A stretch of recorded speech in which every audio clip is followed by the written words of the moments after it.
Hi guys, welcome back to future dimensions 360। जैसा कि आप जानते हैं कि हमारे लास्ट ट्यूटोरियल में हमने सीखा कि किस तरह से कस्टम हुक बिल्ड की जाती है। हमने एक कस्टम हुक बिल्ड की थी जो कि एबिलिटी रखती थी डॉक्यूमेंट के टाइटल को अपडेट करने की। आज के हमारे इस ट्यूटोरियल में हम सीखेंगे एक और हुक जो कि एबिलिटी रखेगी एक काउंटर की वैल्यू को स्टोर करने की, उसको इंक्रीमेंट, डिक्रीमेंट और रीसेट करने की। ट्रेडिशनली हमने अ लॉट ऑफ एग्जांपल्स की हैं इस सीरीज में related to counter.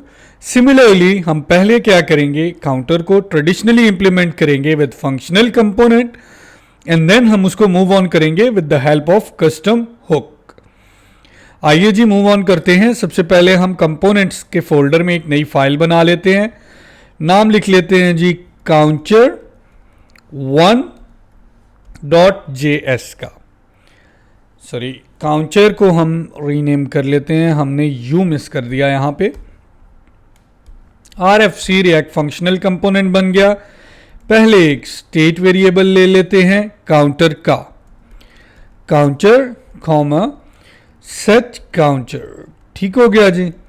Use state से ये रिटर्न होंगे, इनिशियल वैल्यू इनकी 0 रहेगी।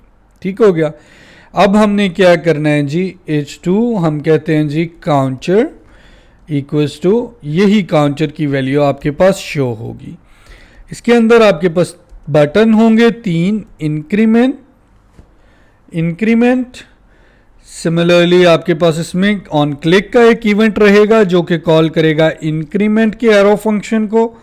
देन आपके पास एक बटन होगा डिक्रीमेंट का। ठीक हो गया। एंड लास्ट आपके पास एक बटन होगा जी रीसेट काउंटर का। ठीक हो गया। अब आपने क्या करना है जी, यहां पे तीनों मेथड्स को डिक्लेयर कर लेना है।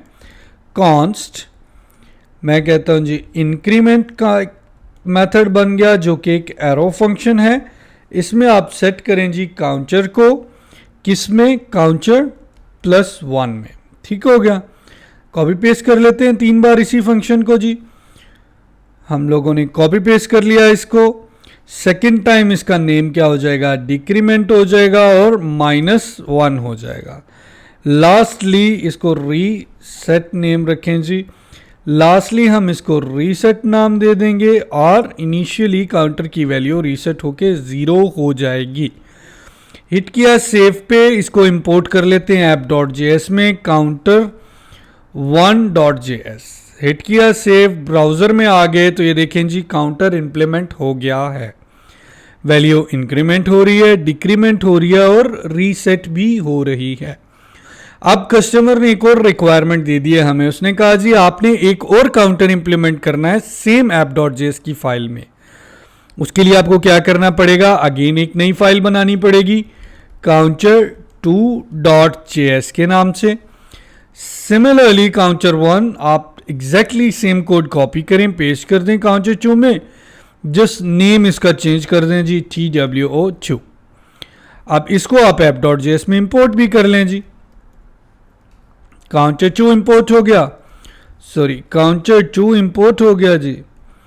वंस counter2 इंपोर्ट हुआ तो हम आगे अपने ब्राउजर में हमने चेक किया counter1 का इंक्रीमेंट वर्क कर रहा है, counter2 भी कर रहा है, counter1 का डिक्रीमेंट वर्क कर रहा है, counter2 का भी कर रहा है, counter1 का रीसेट एंड counter2 का रीसेट भी वर्क कर रहा है।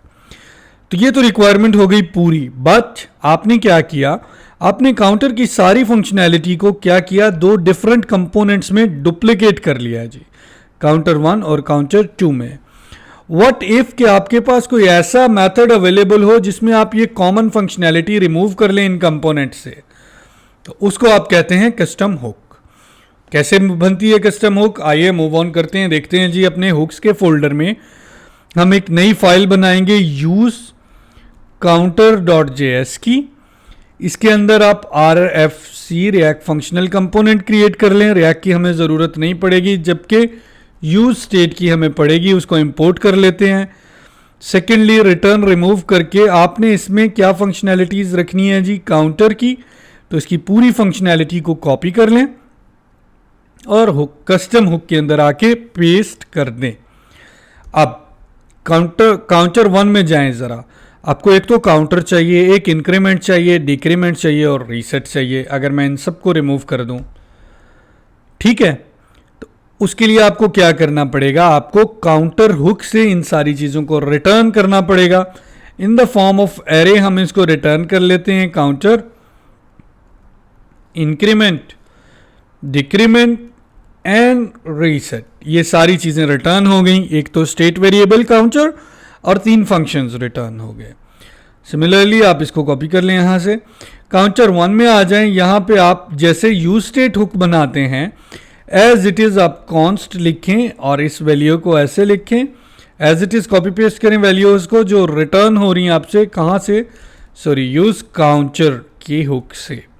ठीक हो गया, ये बन गई जी यूज काउंटर। अब हमें यूज स्टेट हुक की ज़रूरत नहीं है। ठीक हो गया, इसी को कॉपी करें, कंट्रोल से F करें और यहाँ से पूरा का पूरा कोड काउंटर का रिमूव करें और यूज काउंटर की हुक इंपोर्ट करके यूज स्टेट को रिमूव कर दें। हिट किया सेव पे, देखें काउंटर 1 में भी अब आपके पास यूज काउंटर की हुक वर्क कर रही है जो कि कस्टम हमने बनाई है, और काउंटर 2 में भी यूज काउंटर की हुक वर्क कर रही है। आ जाए ब्राउजर में, इंक्रीमेंट वर्क कर रहा है, डिक्रीमेंट भी वर्क कर रहा है, रीसेट भी कर रहा है काउंटर 1 का। काउंटर 2 की भी as it is all functionalities work कर रही हैं। व्हाट इफ काउंटर कस्टमर कहता है जी अब कि ये काउंटर 0 से स्टार्ट हो बट ये 10 से स्टार्ट हो, तो उसके लिए क्या करना पड़ेगा, आपने यूज काउंटर की हुक में जाके एक वेरिएबल क्या करना है, वो एज ए पैरामीटर ले लेना है जिसको नाप आप इनिशियल काउंटर का दें और इनिशियली इसकी वैल्यू 0 रख लें। इन केस अगर ये पास नहीं होता तो इसकी वैल्यू 0 रहेगी, अगर पास होता है तो वो फिर जो वैल्यू पास होगी वही असाइन हो जाएगी। यहाँ पे हम पास नहीं करते तो देखिएगा ये 0 पिक कर लेगा ऑटोमेटिकली। काउंटर 2 में हम इसको 10 पास कर देते हैं। ब्राउज़र में आके देखें, कंट्रोल शिफ्ट R, तो काउंटर की जो वैल्यू है 1 की वो इनिशियली 0 है, उसने 0 पिक कर लिया क्योंकि हमने कोई वैल्यू पास नहीं की। काउंटर 2 में उसने वैल्यू इनिशियल 10 उठा ली है। ठीक हो गया, अब ये देखिए फंक्शनैलिटीज़ फिर से वर्क कर रही हैं एग्जैक्टली सही हो गया। अब हमारे पास काम क्या हो रहा है, रीसेट को भी आपने फिक्स कर ले। अब रीसेट में आप क्या करें, यही इनिशियल काउंट से इसको रीसेट करवा दें 0 की बजाय। अगर मैं हिट करूं सेव को, देखें डिक्रीमेंट किया रीसेट किया तो वापस 10 आ गई है, इसको डिक्रीमेंट किया रीसेट किया तो ये वापस 0 आ गई है। अब कस्टमर कहता है इन दोनों में +1 और -1 हो रहा है। अब मैं चाहता हूं कि इस वाले काउंटर में, काउंटर 1 में +1 हो जबकि दूसरे में +10 और -10 हो। उसके लिए आपको एक और वेरिएबल पास करवा लेना चाहिए वैल्यू का, और ये जो +1 है इसकी जगह आप वैल्यू रिप्लेस कर दें। ठीक हो गया, +2 की जगह भी वैल्यू रिप्लेस कर दें। अब काउंटर 2 में जो आपने इनिशियल वैल्यू 10 दी थी, सेकेंडली आप इंक्रीमेंट भी 10 का दे दें। काउंटर 1 में आपने इनिशियल वैल्यू दी नहीं थी, अब आपको देनी पड़ेगी 0 और +1 का काउंटर इंक्रीमेंट डिक्रीमेंट होगा। आ जाए ब्राउज़र में, हिट कर लेते हैं सेव को। अब देखें काउंटर 1 में +1 इंक्रीमेंट हो रहा है और -1 डिक्रीमेंट हो रहा है और रीसेट 0 हो रहा है। काउंटर 2 में +10 इंक्रीमेंट हो रहा है, -10 डिक्रीमेंट हो रहा है और रीसेट हमेशा 10 पे हो रहा है। दिस इज़ हाउ कि आप यूज़ काउंटर की हुक को कस्टमली कैसे बिल्ड कर सकते हैं। एक बार फिर से गो थ्रू करते हैं। app.js में हमने इंपोर्ट कर लिया काउंटर 1 और काउंटर 2। ये काउंटर 1 और काउंटर 2 एग्जैक्टली सेम कंपोनेंट्स हैं, सिर्फ नाम चेंज है। काउंटर 1 में आपने यूज़ काउंटर की कस्टम हुक इंपोर्ट की। उसके अंदर 2 वेरिएबल एज ए पैरामीटर के, पहला इनिशियल वैल्यू और दूसरा जिससे आपको इंक्रीमेंट करवाना है। 1 2 3 एनी वैल्यू आप पास कर सकते हैं। इसने रिटर्न किया आपको एक काउंटर की स्टेट की वैल्यू, इंक्रीमेंट का मेथड, डिक्रीमेंट का मेथड और रीसेट का मेथड जो कि आपने यूज़ काउंटर की हुक के अंदर ट्रेडिशनली बनाए हुए हैं।